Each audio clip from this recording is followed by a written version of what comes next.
want to ask you a question. Are you hungry after God? I'm not willing to sit here and just go through the motions because I'm hungry. And fasting is hungering for God. All along in our journey, we need to show God that we hunger for Him. Nothing else can satisfy. The book of 2 Kings 7, there's the story. And the Bible said that the city was completely surrounded and Israel had been cut off and all the inhabitants were under siege.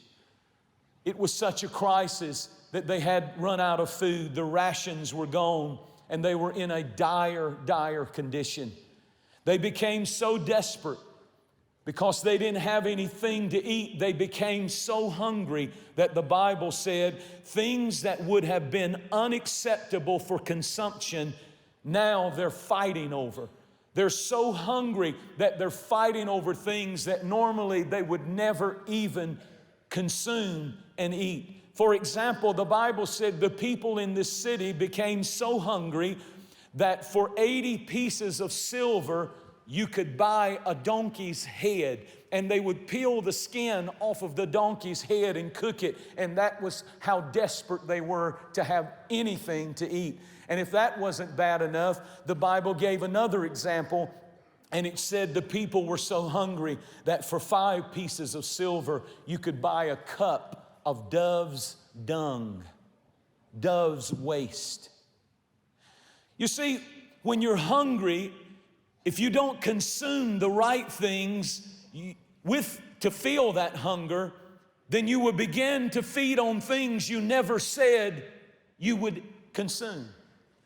I believe with all of my heart, if you don't direct your spiritual hunger in seasons to feed and hunger after spiritual things, that those hungers, that if you don't direct them toward God and the Word and worship and a greater relationship with Jesus, then those hungers will direct you to the wrong things. And you'll begin to feed on things on the internet, and you'll begin to feed on things that are carnal, that begin to leave your soul lean and empty, and you're drying up. And spiritually, it's been so long since you had a touch of Jesus because you're feeding only the carnal things, and it's really a God hunger that's crying out, come back to me, come and seek me in fasting and in prayer, and draw near to me and I'll draw near to you. But we don't take time to ever feed our hunger for God. And when we try to substitute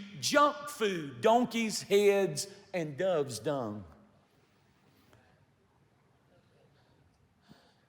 I believe that if you do not address that spiritual hunger for more of God, you will start filling it with more and more. And we try so desperately to feel what only God can feel. And it's another thing, another trip, another entertainment, another distraction, another let's go to the game, let's go to the lake, let's go to the beach, let's go to the mountains, let's try this, let me get that house, let me get that car, let me try this new project. And we keep trying to feel the God hunger, but there is a gnawing and a grumbling inside that says nothing can make the need of God in your life but seeking Him. And when He comes, when you seek Him first, then all of these things are added unto you.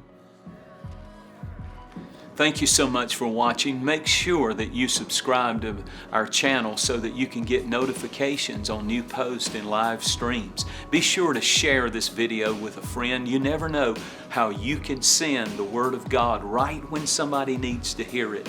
And you can use your social influence for good, for the glory of God.